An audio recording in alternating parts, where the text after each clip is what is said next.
मैं जस्ट एक ब्रीफिंग करना चाहती हूँ किस तरह से मैं कीसोल पर आई।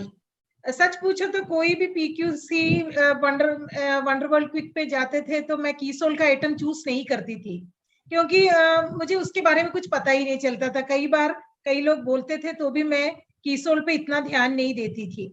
उसके बाद ऐसा हुआ कि हमारे ग्रेट लीडर मूर्ति सर जी ने मुझे एक भारी क्या कहते हैं उत्तरवादित्व सौंपा कि प्रियंका मैम का ट्रांसलेशन करने के लिए।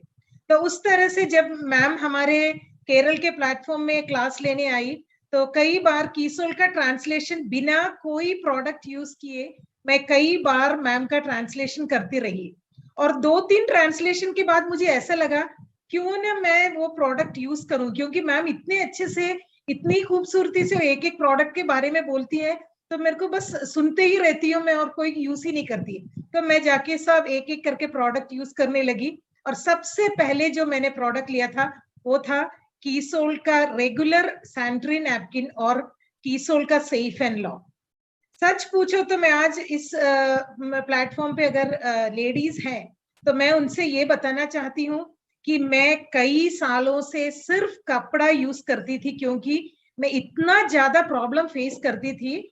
हर महीने सैनिटरी नैपकिन, सारे सैनिटरी नैपकिन मैंने जो प्रोडक्ट अवेलेबल हैं मार्केट में सब यूज किए, लेकिन उसके बाद एक हफ्ते के लिए मुझे पूरा ट्रीटमेंट करना पड़ता था गायनेकोलॉजिस्ट के पास जाके। तो लास्ट में मुझे एक डॉक्टर ने सजेस्ट किया आप वो छोड़ दीजिए टीचर, आपके लिए सबसे अच्छा यही है कि आप कपड़ा यूज कीजिए।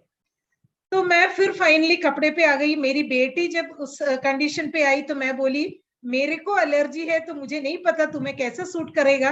तो मैं उससे भी नैपकिन लेके देती थी, लेकिन फिर वो भी बोलने लगी माँ मुझे भी एलर्जी है।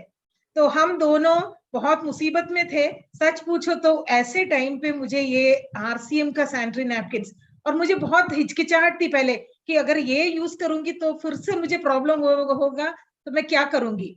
सच पूछो तो उसके बाद हम दोनों कंप्लीटली आरसीएम के सैनिटरी नैपकिन यूज करते हैं। वो उसके बाद आज मेरी बेटी भी वही प्रोडक्ट, सारे प्रोडक्ट यूज करती है। हमें हर बच्ची को यह फील कराना है कि ये अभिशाप नहीं है, ये एक वरदान है। ये इस तरह का, ये आपको कभी ऐसा फील नहीं होना चाहिए कि ये आपके लिए एक अभिशाप है, ये आपके लिए हमेशा एक वरदान के रूप में है। कि इसी कारण से हम नए जनरेशन्स को क्रिएट करते हैं और इसके लिए हर एक छोटी बच्ची का बहुत ज्यादा योगदान है।